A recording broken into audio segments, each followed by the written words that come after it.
a Gabriela Simonique, mais uma, e do Guilherme, que disse que enviou, não, acho que, você, né, Carla, Thaís, que não recebeu? Não recebi, eu acabei de olhar. Tá, então, para a Gabriela Simonique e para o Guilherme, a professora Carla Thaís não recebeu, tá bom? Não. Então, é isso aí. Pessoal, bom dia Carla, a todos. uns minutos antes de acabar a aula, eu vou iniciar para falar sobre o livro paradidático para eles e passar nome e alguns dados da conta, tá bom? Ô Marisa, se você me interrompe? Como é que é?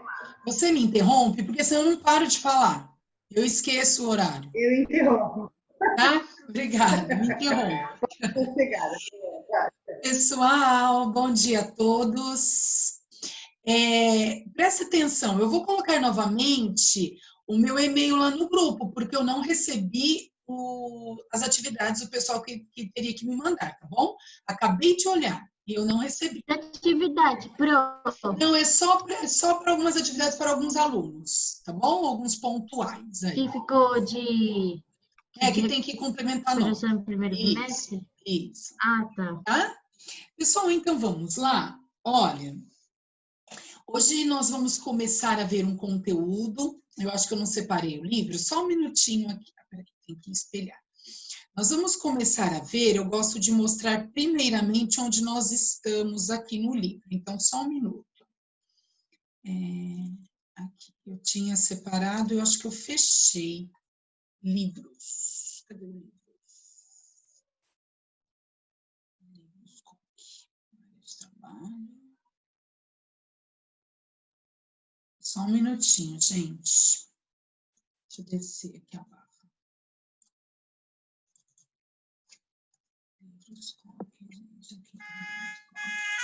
Pessoal, então assim, vocês podem... Gente, a música.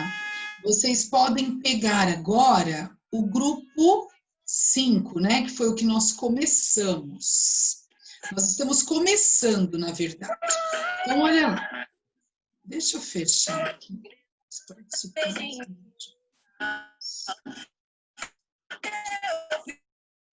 Fiz um pé lá no meu quintal, vem vendo a grama da verdinha. Pessoal, então vamos lá, ó. Peguem, por favor, o livro, vocês podem acompanhar comigo. Então, nós já vimos toda essa parte aqui, ó, quer ver? Nós estamos começando o grupo 5 e nós já vimos a composição, a classificação de Linneu, nós já fizemos todas estas correções e nós estamos começando aqui. Então, se por acaso vocês quiserem acompanhar, porque eu vou mostrar algumas imagens e nós não vamos ficar o tempo todo aqui no livro. Então, se vocês por acaso quiserem acompanhar, nós estamos na página 144. Certo? Eu vou começar a conversar com vocês agora sobre isso. Tem uma parte aqui, esse livro,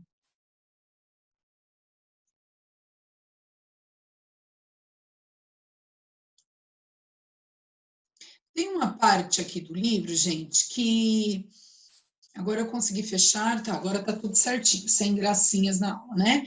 Então vamos lá. Tem uma parte do livro que nós não vamos utilizar acompanhando a leitura, mas eu gostaria que vocês analisassem aqui esta imagem, porque nós já vimos este conteúdo no 6º ano, quando eu falei para vocês da atmosfera primitiva. Eu gostaria, primeiramente, que vocês observassem a imagem da página 144, que eu vou falar um pouquinho dessa atmosfera primitiva, de como era, e vou relembrá-los do resfriamento da Terra, certo? Vocês vão lembrar que nós já falamos sobre isso. A partir desse momento, mas a gente vai ver toda a parte, não. Pra onde é isso? É na página 144, no capítulo 8. 144, capítulo 8. É o grupo... É o 4 ainda, não é? Já achei, Carol. Capítulo 8. Obrigada. É o 4. Então, olha lá, pessoal, observem a imagem, vocês vão ver o seguinte, que a nossa atmosfera primitiva, ela era composta por estes gases aí, ó, gás carbônico, nitrogênio, amônia, hidrogênio, metano e vapor de água. E que, na verdade, estas características atmosféricas, elas faziam com que a Terra fosse muito quente e não existia vida. Lembra disso, pessoal? Aí o que aconteceu? Com essa característica de amônia, que é muito quente, o gás carbônico, que é muito quente, o hidrogênio, que tem a capacidade de segurar juntamente com o gás carbônico o calor, começou a haver o quê? Uma liberação muito grande de vapor de água. E este vapor, mentira, de vapor, né? E este vapor, ele começou o quê? A formar as primeiras nuvens e começaram as primeiras chuvas. Quando essas primeiras chuvas começaram a se precipitar, começou a chegar, sair da primeira camada da atmosfera, o calor era tanto que ela nem caía no chão. Vocês estão lembrando disso, deste conceito que nós vimos no ano passado, ou não? O que acontece? Começavam as primeiras chuvas e já evaporava, começavam as primeiras chuvas e já evaporava. E este processo fez com que a Terra se resfriasse. Quando a Terra se resfriou, lembra que eu comentava com vocês o seguinte, que quando as primeiras gotas de chuva caíam no solo, fazia até, né? Até as rupturas, algumas fraturas aconteceram no solo, na nossa crosta terrestre, devido à variação tão brusca de temperatura. Era tão quente a nossa rocha e, de repente, com as chuvas, elas começaram o quê? A rachar, começaram a provocar essa ação por causa da temperatura e por causa da variação do choque térmico. Com o tempo, depois de tantas chuvas e chuvas, nós falamos que foram o quê, gente? Esse período foram milhões de anos acontecendo a evaporação, as chuvas e tudo mais. A partir daí, começou a formar os rios, os mares, os lagos, os aquíferos, e tudo isso aí aconteceu por causa da chuva. Então, agora, nós vamos partir do princípio que a Terra já está resfriada. Gente, por que vocês estão batendo tanto papo no chat? Ô, Pro, é porque tem alguém que tá mandando insultos, essas coisas no chat. Marisa, eu já bloqueei, mas eu não sei o que está acontecendo. Tem gente mandando palavrão, colocando música, está... Pro, é a mesma pessoa que tá fazendo isso, professor. Pro, é esse pano de chão. Tem gente usando na aula. Então, está atrapalhando a aula. Vou tentar bloquear de novo, mas eu já tinha bloqueado o chat. Pro, ele acabou de sair da aula. Ah, ele saiu, né?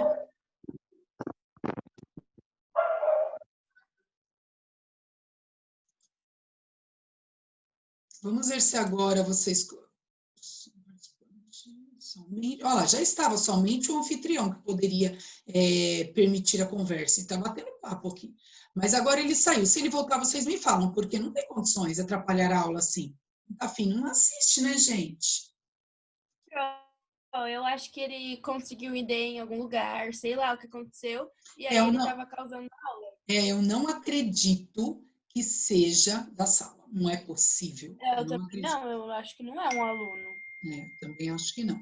Bom, vamos lá. Que bom que ele saiu, né, gente? Então, vamos continuar. Pessoal, então esse processo que eu estava falando com vocês, do resfriamento da Terra e tudo mais, vocês lembram disso? Vocês lembram que eu falei isso ano passado para vocês, que a Terra foi se resfriando, que surgiu evaporação e tudo mais? Aí, gente, a partir daí, surgiram várias hipóteses. Nós já estávamos estudando sobre a característica da abiogênese, da biogênese. Agora surgiram outras hipóteses que hoje nós terminamos este conteúdo do grupo 4. Então, quais eram as hipóteses que surgiram a partir daí? A primeira teoria que eles falam é a teoria da panspermia química. O que é isso? É o seguinte, está no Google aqui. O que é a teoria da panspermia cósmica ou teoria da panspermia química? Deem uma olhada aí na imagem. O que os cientistas acreditavam?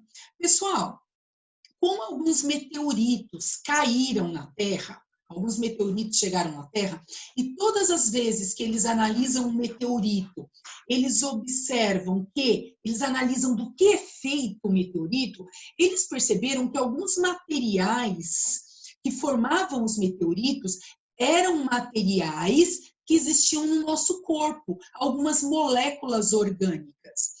Então, alguns cientistas começaram a elaborar hipóteses de que nós viemos de materiais estelares, de materiais de outros planetas. Então, eles acreditavam, essa primeira teoria que eu estou citando para vocês, vou até escrever o nome aqui, pessoal. Essa teoria, vocês têm no livro também, é chamada de panspermia cósmica. Então, essa teoria chamada de panspermia cósmica, ela dizia isso. Ela falava o seguinte, que todos os seres vivos surgiram através de materiais que vieram do espaço. Então, eles acreditavam que os materiais que vieram do espaço, essas matérias orgânicas, quando elas chegavam na Terra, elas se agrupavam de alguma forma e começaram a dar origem aos primeiros seres vivos. Então, muitos achavam essa teoria um absurdo. Mas vocês sabem que nós tínhamos lá o nosso cientista, Stephen Hawking, né, que faz pouco tempo que ele morreu, aquele cientista que tinha aquela doença atrofia dos nervos. Ele dizia o seguinte, ele apoiava e dizia que nós éramos poeira, nós somos poeira de estrelas. Então ele acreditava assim nessa teoria da panspermia cósmica em alguns aspectos. Ele não dizia que ele acreditava que poderia começar através da panspermia cósmica. Então, assim, alguns cientistas aceitam, outros não aceitam. Porém, gente, não tem base. É igual um método científico, não saiu de hipótese, não tem base teórica, não tem estrutura, não tem matéria para comprovar isso. Então, isso ficou apenas como uma hipótese. Então, a primeira teoria hoje é a teoria da panspermia cósmica, certo? Então, nós já vimos, só para fechar, nós já vimos a biogênese, nós já vimos biogênese, que Pasteur fechou o assunto de biogênese, e agora nós estamos vendo a teoria da panspermia cósmica, certo? Depois, gente, deixa eu apagar a panspermia aqui. Esta teoria é a mais aceita até hoje, derrubando assim, não derrubando, mas competindo com a teoria do criacionismo, porque existe a teoria do criacionismo. O que é a teoria do criacionismo? A teoria de que Deus criou todas as coisas, né? Então, acredita-se também na teoria do criacionismo. Mas, fora essa teoria do criacionismo, o que está bem mais aceito é essa teoria da evolução química. Como é essa teoria da evolução química? Eu vou escrever aqui. Como é essa teoria da evolução química? Acredita-se o seguinte, pessoal, acompanhem comigo o esquema aqui, ó. Vocês não vão precisar ler, apenas olhar as imagens. E vocês vão lembrar desta aula também. O que é essa teoria? Olha lá as chuvas. Então, eu tinha falado para vocês da atmosfera primitiva, onde as primeiras chuvas caíram no solo. E a partir desse momento, pessoal, pensem o seguinte, uma chuva tão intensa, é impossível não existir trovões, não existir relâmpagos, né? Lembrando que os trovões é a parte sonora e os relâmpagos é a parte elétrica, das cargas elétricas, né? Então, com essas chuvas, muitos relâmpagos, muitas cargas elétricas, elas foram emitidas. E essas cargas elétricas, elas se juntavam com as cargas elétricas do mar, gente, porque o mar, ele é um composto eletrolítico, porque ele tem sal. Por exemplo, se você pegar água e pega uma quantidade pequena de água, e você colocar bastante sal, e você colocar uma luzinha de LED, eu procurei uma luz de LED aqui em casa, eu não tinha, senão eu iria mostrar para vocês hoje. Se você pegar aquela lamparinazinha de LED e colocar numa água concentrada com sal, ela acende. Isso mostra que o mar, ele tem característica, ele tem cargas elétricas, e cargas elétricas tanto positivas quanto negativas. Então, o que acontecia, pessoal? Fora as cargas elétricas do mar, que já possui substâncias que o sal permite isso, tanto cargas positivas quanto cargas negativas, os relâmpagos também mandavam essas cargas elétricas para o mar. E o que aconteceu? Acompanhem comigo aqui o esquema. Eles começaram lá, juntamente com os relâmpagos e juntamente com as cargas elétricas já presentes, eles começaram a se agrupar no mar. Eles começaram a se agrupar e começaram a formar o quê, gente? As primeiras moléculas orgânicas. Então, este agrupamento de cargas elétricas começaram a dar origem às primeiras moléculas orgânicas. Olha lá, o mar, a chuva, as moléculas da atmosfera, todas essas moléculas, que são agrupamentos de átomos com cargas positivas e negativas, eles começaram a se agrupar, pessoal, e dar origem às primeiras moléculas orgânicas. Estas moléculas orgânicas, elas começaram a se agrupar. E deem uma olhada no que formou-se aqui, ó. Começou a formar uma estrutura que é chamada de coacervatos, que é o agrupamento de aminoácidos. Pessoal, a partir daqui começou a dar condições de surgir vida. Por quê? Porque onde tem proteína, tem vida. Porque onde tem proteína, começam a se agrupar para formar as primeiras células.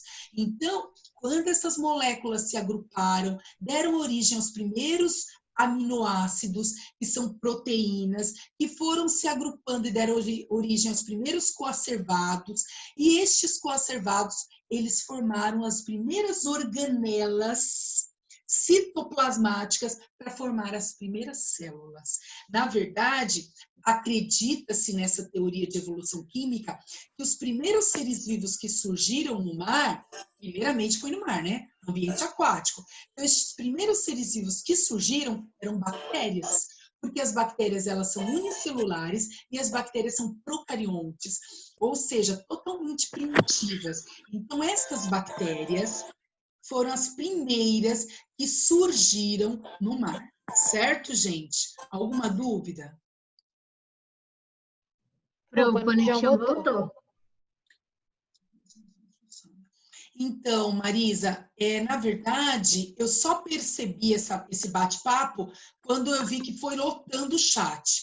Aí, eu não sabia que ele podia conseguir uma ideia, ele começou a falar palavrões e tal, mas ele já saiu. Tá? Ele já saiu. Ele voltou. Ele voltou, Pro. Tá, então vamos ver vamos ver se ele vai ficar quieto, né? Então vamos lá. Pessoal, não vamos atrapalhar nossa aula por causa disso, né? Então, olha lá. Teve gente que colocou assim. Pro, você falou isso nas aulas passadas, isso. Porque agora foi necessário voltar neste conteúdo para falar da teoria da vida. A Pro lembra que eu já havia comentado isso com vocês, né? Então,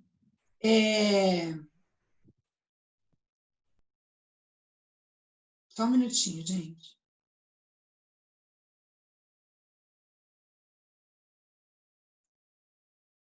Então, o que acontece? Eu já tinha comentado isso com vocês, mas era importante nós relembrarmos. Então, como eu já falei isso com vocês, algum problema na panspermia cósmica? Alguma dúvida? Vocês entenderam qual é a teoria da panspermia cósmica? Sim ou não? Oi. Você pode explicar de novo? Um pouquinho direito. Para relembrar, Pedro, essa teoria da panspermia cósmica é uma das teorias mais simples que os cientistas acreditavam. Eles acreditavam que nós, não seres humanos, mas todos os seres vivos, eles vieram de moléculas orgânicas presentes no espaço. Por isso que o nome diz panspermia cósmica. Eles acreditavam que nós, seres vivos, lógico, seguindo toda uma evolução, bactéria, reino monera, protista, porque tem que existir uma evolução, não vai surgir das moléculas orgânicas um ser humano. Então, eles acreditavam que nós, seres vivos, poderíamos termos sido formados por moléculas presentes no espaço, né? Então, ele acreditava o seguinte, que os meteoritos caíam na Terra, traziam moléculas orgânicas, porque foi encontrado moléculas orgânicas nos meteoritos, E essas moléculas orgânicas, de alguma forma, se agrupavam e davam origem aos primeiros seres. Estes primeiros seres eram seres unicelulares, certo? Tudo bem até aqui? E depois a evolução química, que foi todo aquele processo que nós conversamos do resfriamento. E aí, a partir do resfriamento, o que aconteceu? As cargas elétricas se agruparam, formaram moléculas. Essas moléculas se agruparam, formaram aminoácidos. Estes aminoácidos se agruparam, formaram as primeiras organelas citoplasmáticas e que deram origem às primeiras células. A primeira célula deu origem à primeira bactéria. E essa bactéria era uma bactéria muito resistente, né, pessoal? Por quê? Porque essa bactéria, ela conseguia sobreviver sem oxigênio. Ela respirava gás carbônico e ela conseguia ali sobreviver sem oxigênio. Até aqui tudo bem? Posso seguir a evolução química? Posso? Vou mostrar para vocês onde está isso no livro, para vocês entenderem, ó.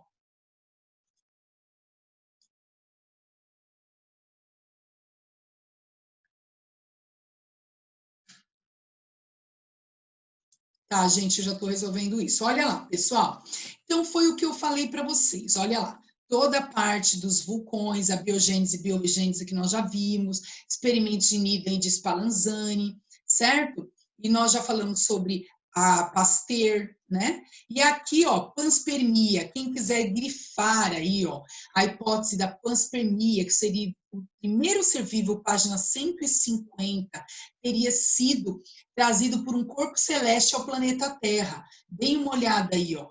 Teria sido trazido ao planeta Terra por um corpo celeste. E aí encontrou condições de vida e ficou aqui, certo? Tudo bem? Agora, nós estamos nessa parte aqui, ó. Podem grifar esse trecho aqui, ó. A hipótese propõe que o primeiro ser vivo teria sido trazido por um corpo celeste e aqui ele teve condições para se proliferar. Certo? Cadê? Até aqui, ó. É proliferar, tá, gente? E, ó lá, do que ele vem? Ele vem através de cometas e meteoritos. Tudo bem? Não há evidências científicas, então não tem como comprovar. Ninguém pode falar que isso não é verdade, mas ninguém pode falar também que é verdade, porque não houve aquela comprovação do método científico.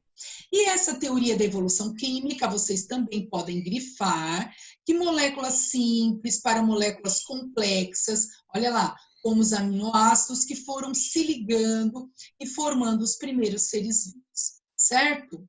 Tudo bem até aqui? Alguma dúvida, gente? Ó, e aí, como que aconteceu? Relembrando, hein, gente? Aí estas bactérias, que eram chamadas de bactérias unicelulares, elas começaram a produzir muito gás carbônico como excreta. E a partir do momento que ela começou a produzir muito gás carbônico como excreta, deu condições das algas aparecerem, porque as algas começaram a utilizar este gás carbônico para ela produzir o seu próprio alimento. E aí elas começaram a consumir o gás carbônico e começaram a produzir oxigênio. E a partir deste momento, houve condições de vida na Terra. Mas aí começaram a surgir o quê, gente? Os plânctons, né? Zooplâncton, microcrustáceos, para depois surgir os outros seres vivos. Então, essa é a teoria da evolução química. Dá para ele mudar o nome. Que, gente, que foi? Alguma dúvida? Foi sem querer, Pro. Ah, então tá bom. Pessoal, então vamos lá. Sistemas vivos. Este sistema é importante vocês prestarem atenção, porque vocês não viram ainda hipótese alguma. Então, vamos entender o que é o sistema vivo. Pessoal, o sistema vivo, ele diz o seguinte, que nós, seres vivos, nós não podemos ser considerados. Então, assim, nós não somos um agrupamento de órgãos, e sendo um agrupamento de órgãos, nós não somos, por exemplo, nós não temos condições de interagir com o meio.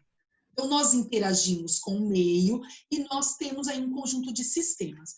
Porém, como nós somos um sistema vivo, nós não somos fechados, temos essa capacidade de receber algo que vem de agentes externos. Recebemos a luz solar, nós recebemos proteínas pelas nossas células. Então, olha lá, pessoal, o que é importante vocês saberem, ó.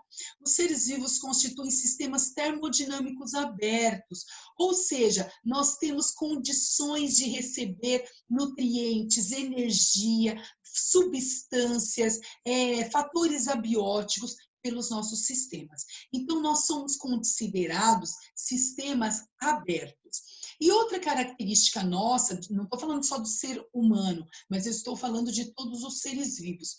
Outra característica também, gente, é a capacidade que nós temos de nos reproduzir, de conduzir o nosso material genético para a perpetuação da espécie, e a capacidade que nós temos de transmitir os nossos genes, que é a hereditariedade. Então, quais são as características principais dessa primeira teoria que eles estão falando aqui, dos sistemas vivos? Nós somos seres vivos, nós temos um sistema aberto no nosso organismo, nosso corpo é um sistema aberto.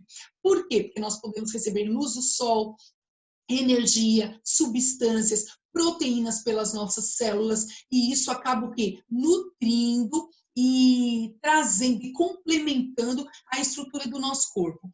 E, além de tudo, nós temos a capacidade de reproduzir, né? Quando nós temos essa capacidade de reproduzir, de transmitir as nossas características hereditárias, nós somos considerados um sistema vivo e um sistema aberto. Agora eu vou mostrar para vocês aqui o nosso DNA, né? Foi o que eu separei para vocês aqui, ó. O nosso DNA. Pessoal, esse daqui, vocês estão vendo a imagem, gente? Sim ou não? Não. Não. Ah, então espera, Estamos porque vendo agora a eu vi. imagem. Tá, eu não espelhei, né? Só um minutinho, pessoal. Vou abrir aí na imagem. Share screen, aqui. Então, esse daqui, pessoal, é o DNA. O DNA é o nosso ácido desoxirribonucleico. O que o DNA faz no nosso corpo? Gente, lembra que quando eu falo assim para vocês, o núcleo é o centro de controle da célula? Então, o que acontece? O DNA, ele está lá dentro do núcleo. É o DNA que nos formam. Então, por exemplo, quando o nosso pai, lá, o nosso parceiro, né, ele doou uma fitinha de DNA com 23 cromossomos, e a nossa mãe doou uma fitinha de DNA com mais 23 cromossomos, estes cromossomos se agruparam e deu origem a um novo ser vivo. Então, o ser humano, o que nós temos? Nós temos 46 cromossomos, começou a partir da fusão do DNA do seu pai com o DNA da sua mãe. Então, quando eu falava assim para vocês, pessoal, a reprodução sexuada, a troca de material genético, deem uma olhada aqui, ó. Essa é a troca de material genético, pessoal. Então, o DNA, o que ele carrega? Ele carrega os nossos genes, as nossas características hereditárias. Então, o DNA nos permite ter condições de transmitir essas características hereditárias aos nossos descendentes. Então, vocês já devem ter ouvido assim, ó. Ai, você é a cara do seu pai. Ah, você é a cara da sua mãe. Ele não entende, mãe. Então, olha aqui, pessoal, vocês já devem ter ouvido assim, ele é a cara da sua mãe, ou ele é a cara do seu pai, ou então assim, ela é todo o pai dela, mas a voz é da mãe. Por quê, gente? Porque apesar de algum dos parceiros terem doado aí um gene mais dominante, um gene que transmite as características hereditárias, o gene dos dois estão aqui, ó. Você tem os genes. O que são genes? São as informações hereditárias, cor de cabelo, cor de olho, cor de pele, característica, timbre de voz, formação da orelha, formação dos dedos do pé, da mão. Repare que às vezes a sua mão é idêntica da sua mãe, ou às vezes a sua mão é idêntica ao do seu pai. Ou você pode também pegar algumas características hereditárias dos seus avós. Então, tudo isso, pessoal, vem do DNA.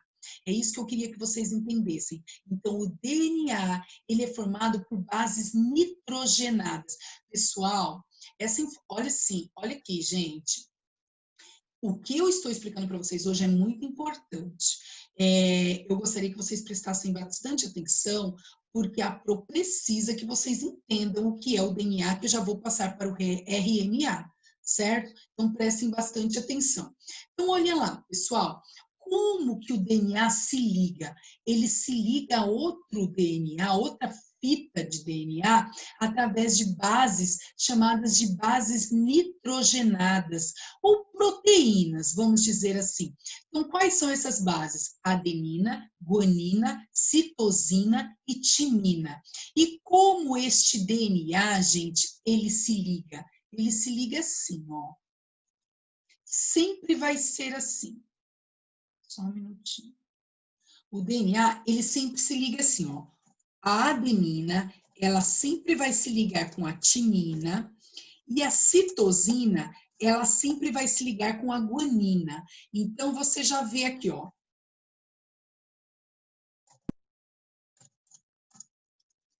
Só um minutinho.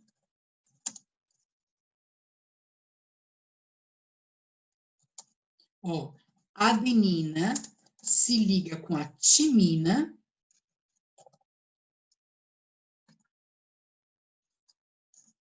Que pena que aqui não forma a seta, mas não tem problema.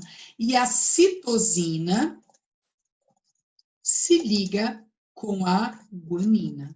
O que é isso? Estas bases nitrogenadas são elas que permitem o DNA transmitir as características hereditárias. Então, é graças a essas bases nitrogenadas que o DNA tem essa característica de transmitir e de armazenar as nossas informações genéticas. Não, por enquanto não.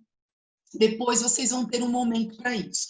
Então, gente, mas e o RNA? O que é o RNA? Pessoal, tudo indica isso que eu expliquei toda essa estrutura para vocês, só para nós chegarmos em mais uma teoria. Tudo indica que os primeiros seres vivos, eles não possuíam DNA. Eles possuíam apenas o RNA como uma introdução às características hereditárias e até mesmo a formação dos primeiros seres vivos. Só que existe uma boa diferença entre o DNA e o RNA. O DNA, gente, ele transmite as características hereditárias. E o RNA, ele é responsável pela síntese de proteínas. Ele é responsável pela formação das proteínas. Porém, existe um momento do nosso DNA que ao invés dele, quando ele está se replicando, porque lógico que nós recebemos um DNA dos nossos pais, que se juntam, e ali a gente tem que replicar. No momento dessa replicação, um filamento de DNA vai se juntar a um filamento de RNA. E eles vão o quê? Se multiplicar. Então o RNA, na verdade, ele é uma xerox do DNA para ele poder ir se dividindo. Tanto que o vírus, nós já vimos que o vírus não possui célula. Porque se ele possuísse célula, ele teria esse material genético, independente de ser procarionte ou não. Agora, o vírus, ele possui RNA. Então, acredita-se, gente, que o vírus ele é primitivo. Por quê? Porque o vírus, ele tem, lembra que eu falava para vocês que ele tem filamento de proteína? Ele tem aqui um RNA. Certo? Agora eu vou parar aqui o espelhamento, porque eu quero conversar com alguns alunos e ver o que vocês entenderam. Vamos lá. Então vamos. Pessoal, é uma coisa resumida, certo? Resumida. Eu vou chamando alguns alunos, eu não quero ninguém saindo, apenas participando aí, tá? Então assim, ó, vocês podem até acompanhar na página do livro, o Pedro Henrique. Pedro Henrique. Oi. Ô Pedro, o que você entendeu de panspermia cósmica? Panspermia cósmica é mais ou menos tipo, um ser vivo, ele nasceu através de algum outro corpo celeste que não veio especificamente da Terra. Celeste, isso mesmo, ele veio do universo, do cosmos, né? Por isso panspermia Mas tá certo o que eu falei? Muito bem, Pedro, isso mesmo. E, na verdade, por que eles chegaram a essa conclusão? O que eles analisaram para eles chegarem à conclusão de que nós poderíamos ter vindo do espaço? Fala para mim Deixa eu ver, Maria Eduarda, você está aí? Oi, Pro. Oi, Maria Eduarda, o que você acha que os cientistas analisaram para saber, para ter a dúvida ou chegar a essa hipótese que nós poderíamos ser vindo do espaço? Ô, Pro, eu cheguei lá pro final da sua explicação. Ah, é? Ô, Sofia, você sabe? Pro, pode repetir a pergunta? Eu queria saber, assim, o Pedro falou que nós somos a panspermia cósmica quando nós viemos do cosmos, né? Que nós viemos através de pedacinhos do universo. Por que os cientistas tiraram essa conclusão? O que eles viram ou analisaram que eles perceberam que pode formar o corpo de um ser vivo? Você sabe o que eles observaram? Eles acharam moléculas orgânicas de fragmentos de cometas e meteoritos. Muito bem, Sofia. Então, eles analisavam os cometas, os meteoritos e perceberam que possuíam moléculas orgânicas que poderia dar origem ao nosso corpo, aos seres vivos. Muito bem. Vamos ver outro. Carla, deixa eu só pedir uma coisa. O pessoal não está indo à aula antes, já diminuiu o número de alunos. Eu vou colocar uma informação importante, depois vocês ficam me perguntando o que é que eu falei, tá bom? Então, aguardem, porque eu não vou colocar essa informação antes de 12h05. Obrigada. Nada. Pessoal, então, olha lá. E qual a outra parte? Carol, você entendeu o que de sistema vivo? Aberto e fechado?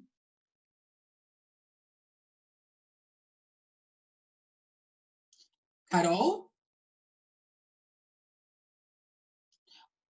Vamos ver outro. Pedro Borges.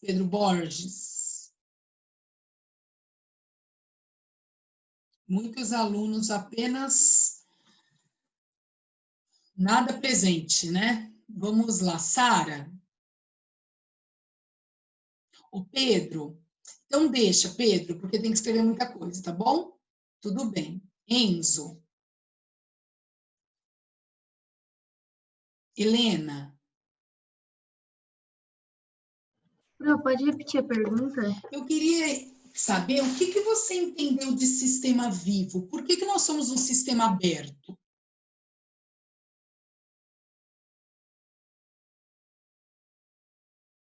Nada? Vocês sabem que mesmo vendo, gente, mesmo vendo apenas a telinha, vocês sabem que hoje eu senti vocês totalmente dispersos? Hoje eu senti. Porque vocês perguntam, porque vocês questionam. E aí o que acontece? Só agora está surgindo perguntas no chat. Eu falei, era vocês conversando de outro assunto. E é conteúdo novo, fechamento do grupo. E eu falei, muita brincadeira. Viu? E assim, mesmo a Pro não vendo vocês, eu tinha certeza que a aula hoje eu estava falando para as moscas, né? Somente, eu senti isso. Eu vou repetir o sistema vivo. Posso tentar falar? Pode, Lucas, pode. Porque a gente precisa de um aumento de energia no nosso corpo. Não só o aumento, Lucas, começou corretamente. É assim, ó. Como o nosso corpo, eu estou explicando novamente para a maioria que não prestou atenção, certo? Então, olha lá, gente, o que é um sistema vivo? Nós, seres vivos, nós não somos como uma matéria, onde do que é formado é fechado e ali não entra mais nada, entendeu? Carol, tudo bem, não é normal você não participar e não falar, não tem problema, tá bom? Então, assim, pessoal, a partir daí, nós, seres vivos, nós somos um sistema aberto, porque a nossa célula permite a entrada de água, porque a nossa célula permite a entrada de vitaminas, porque o nosso corpo permite a entrada da luz solar para metabolizar. Então, porque, na verdade, o nosso corpo é um sistema aberto, é um sistema que recebe algo externo para compor o nosso organismo, para compor o nosso corpo. Então, aí, ó, na página 150, vocês podem ver isso. Está falando, nós somos sistemas termodinâmicos abertos, porque nós permitimos a entrada desses agentes, de tudo que é externo dentro do nosso corpo, certo? Agora, eu vou dar a oportunidade para ver o que vocês entenderam do DNA. DNA. Então, assim, eu nem vou chamar um por um, porque tem gente que só colocou o nome e não está em aula. Eu gostaria que alguém que entendeu ou tem dúvida se expõe. Então, aqui, o Arthur, o RNA é o quê? Cópia do DNA. Isso, Arthur, só que assim, o RNA, ele é uma cópia, mas ele também tem funções diferenciadas. Porque, por exemplo, o vírus é formado só de RNA e ele também tem a função proteica. Ele fabrica proteína, ele faz síntese de proteínas, né?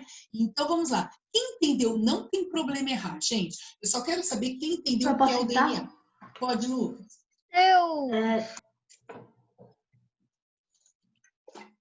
Pode falar, Lucas. DNA são as características que podem ser passadas de geração para geração, dependendo da troca de materiais. Não, agora esqueci. Genético. Isso, materiais genéticos de uma pessoa para outra. Muito bem. Então, o DNA, gente, são filamentos que possuem vários genes. O que são genes? São as nossas informações, as informações que nós recebemos na reprodução sexuada. Por isso que eu falava assim para vocês, pessoal, na reprodução sexuada, há variabilidade genética. Na reprodução assexuada, não tem variabilidade genética, porque são clones. Então, por quê? Por causa disso, um filamento de DNA veio do macho, um filamento de DNA veio da fêmea, os dois filamentos se agruparam e formaram o DNA. Este DNA, gente, presta atenção agora, eles estão agrupados pelas bases nitrogenadas. É como se fossem os ímãs que mantêm estes filamentos grudados. Para eles se replicarem, eles se dividem. Quando ele divide, o RNA gruda nesse, um RNA gruda nesse, para fazer cópias de DNA. Então, o RNA, na verdade, ele serve para ajudar na cópia, na replicação do DNA. Só que acredita-se que existiam seres vivos que só possuíam RNA. Acredita-se que os primeiros seres vivos não tinham o DNA, eles tinham apenas RNA. E aí esse RNA foi multiplicando-se a ponto de formar o DNA. Certo, gente? Tudo bem até aqui? O Arthur liberou o áudio. Você queria falar, Arthur? Pro, é o G com o C, DNA, é o G com o C e o A com o T, né? Que Isso. Na próxima aula vocês vão fazer uma atividade e aí eu vou colocar isso também, certo? Ô, Lucas, o vírus, por exemplo, o Lucas perguntou se pode usar o RNA para recriar uma espécie. O vírus, por exemplo, ele é formado só de RNA, só que ele não é considerado um ser vivo. Agora, o RNA, ele ajuda na formação de uma espécie, quando ele se agrupa com DNA, certo? Pessoal, anotem a lição, porque depois a Marisa vai falar com vocês e aí já fica certo. Anotem aí, a página 159. 159. O 159 é o para conferir, certo? Vocês já fizeram a 158, agora a 159. Explico, Júlia. Anotaram, gente? Tudo bem? Então, assim, ó, o que é o DNA? O DNA é um ácido, né? Vou mostrar, vou espelhar aqui 2 minutinhos rapidamente. Então, olha aqui.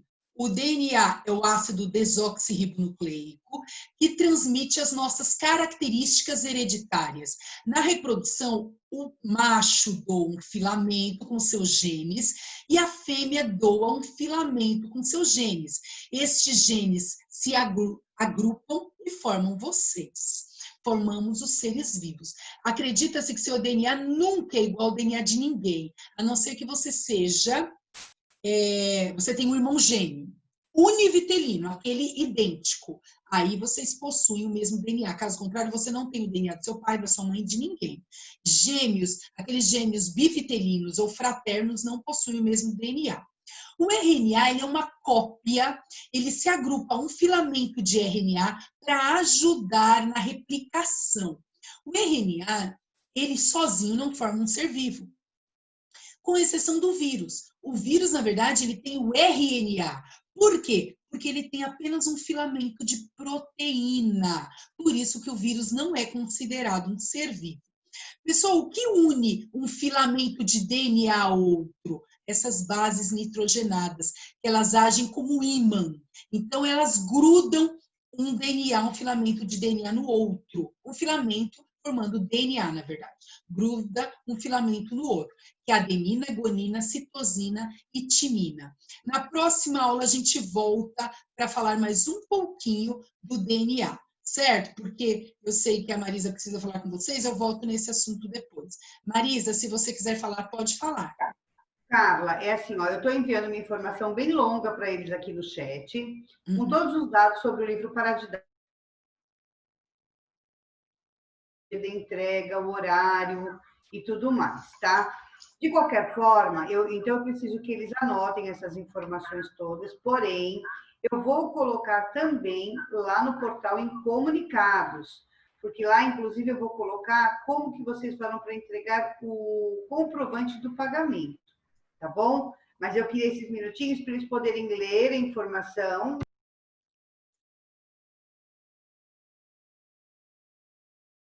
Aí, pessoal, lendo aí todos, ó.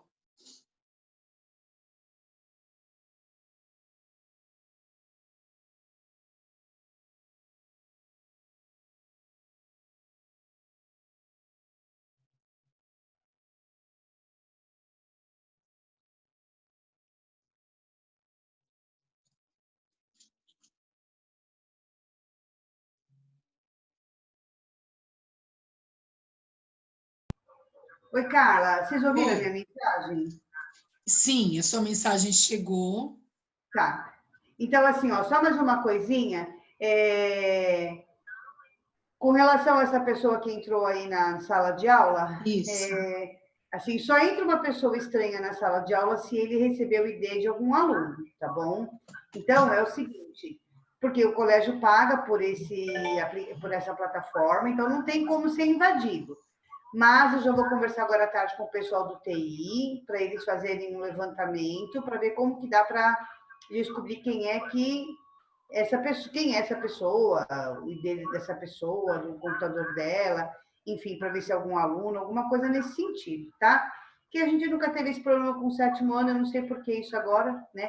Eu estou um pouco desconfiada, assim, hoje eu removi 2 alunos da sala de aula, sabe?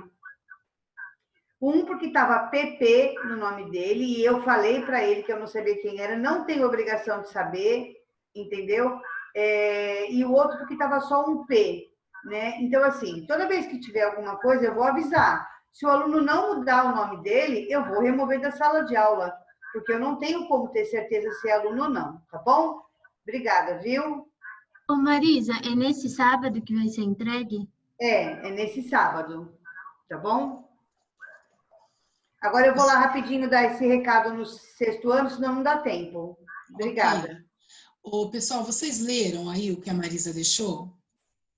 Sim. Ô, Pro, a gente já pode sair?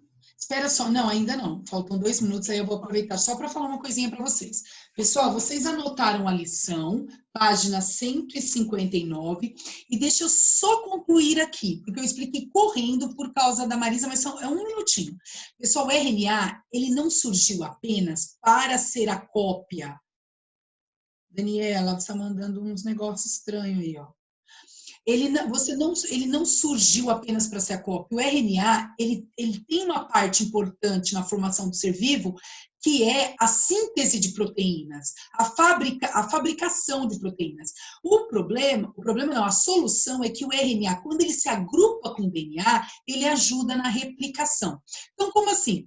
Sua mãe doou um filamento, seu pai doou um filamento, formou-se um DNA. DNA é o agrupamento dos dois, que são unidos pelas bases nitrogenadas. Tudo bem, Dani? São unidas. Na hora que ele vai replicar, esses filamentos se soltam e, para ajudar, o RNA se junta com um filamento de DNA e vai fabricando. Então, assim, ele ajuda na cópia de DNA e, além de tudo, ele é responsável pela síntese de proteínas. O que é importante vocês saberem, principalmente, que o DNA carrega genes, que o DNA carrega as nossas informações genéticas e que ele faz nós, seres vivos, qualquer ser vivo, transmitir as suas características hereditárias quando a reprodução é sexuada. Tudo bem, gente? Pro, tem Oi. lição? Qual é a lição para hoje? É 159. Tá. 159. Gente, eu espero que vocês prestem bastante atenção na aula próxima vez, que eu achei vocês muito distraídos hoje. Vocês são mais participativos, geralmente. Oi. Então, a função principal do RNA não é